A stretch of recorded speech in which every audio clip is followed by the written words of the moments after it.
Pwede. Ay, tama na nga yan, may tatanong ako. Bakit pala bigla kang pubugi?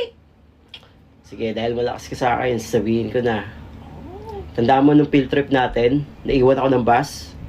Doon sa gubat, may nakita ka doon fairy godmother. Oo, masungit siya, pero papagandahin ka nun.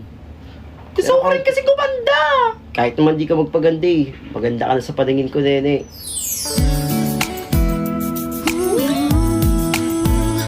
Pati naman dito. Sabi ni Totoy. Ano pa yun? Fairy godmother? Fairy godmother! Ay, ang ganda-ganda ko. Fairy godmother! Fairy godmother! Sino ba yan? Ay, gabi-gabi na! Kayo yun? Ba't ang pangit?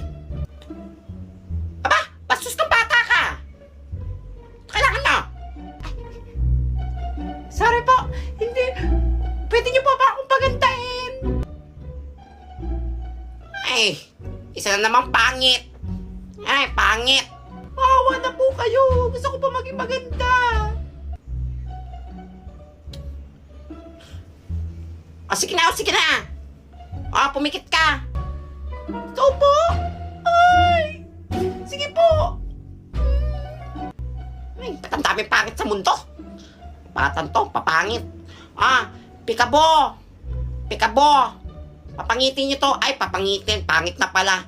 Pagandahin nyo tong pangit na to.